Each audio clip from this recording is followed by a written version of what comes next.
প্রধানমন্ত্রী শেখ হাসিনা বলেছেন, কক্সবাজারের রোহিঙ্গা ক্যাম্পে নতুন স্থাপনা নির্মাণের অনুমতি দেওয়া বুদ্ধিমানের কাজ হবে না।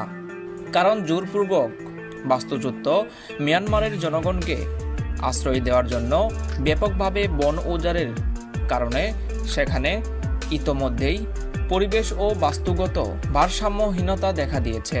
প্রধানমন্ত্রী সরকারি বাসভবন গণভবনে গতকাল মঙ্গলবার সন্ধ্যায় জাপানের নিপ্পন ফাউন্ডেশনের চেয়ারম্যান ইয়োহেই সাসাকাওয়া সৌজন্য সাক্ষাতে এলে প্রধানমন্ত্রী কথা বলেন। সাক্ষাৎ শেষে প্রধানমন্ত্রীর স্পিচ রাইটার মোহাম্মদ নজরুল ইসলাম সাংবাদিকদের ব্রিফ করেন। শেখ হাসিনা বলেন, কক্সবাজারের রোহিঙ্গা ক্যাম্পগুলো খুবই ঘিঞ্জি এবং রোহিঙ্গারা অস্বাস্থ্যকর পরিবেশে জীবনযাপন করছে।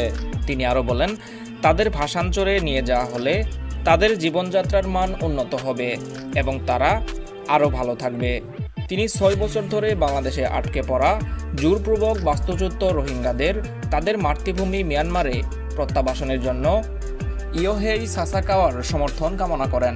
এছাড়া প্রধানমন্ত্রী অন্তর্বর্তীকালীন সময়ের জন্য কক্সবাজার থেকে আরও রোহিঙ্গাদের ভাষান্তরে স্থানান্তর করতে নিপ্পন ফাউন্ডেশনের কাছে আরও সহায়তা চেয়েছেন।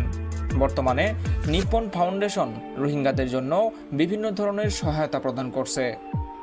ইয়োহেই সাসাকাওয়া ভাষান্তরে রোহিঙ্গাদের আবাসন সুবিধায় সন্তোষ প্রকাশ ও প্রশংসা করেন এবং বলেন যে নিপ্পন ফাউন্ডেশন রোহিঙ্গাদের আয় বৃদ্ধির জন্য প্রশিক্ষণের পাশাপাশি নতুন রোহিঙ্গা শিশুদের শিক্ষার ব্যবস্থা করতে আগ্রহী। এ লক্ষ্যে তিনি প্রধানমন্ত্রীর কাছে প্রস্তাব দিয়েছেন। প্রধানমন্ত্রী বলেন, বাংলাদেশ মানবিক কারণে রোহিঙ্গাদের আশ্রয় দিয়েছে, কারণ সে সময় 40,000-এরও বেশি নারী গর্ভবতী ছিল এবং সে কারণেই সরকার মাঠ পর্যায়ে হাসপাতাল স্থাপন করে খাদ্য চিকিৎসা সুবিধা দিয়ে আসছে।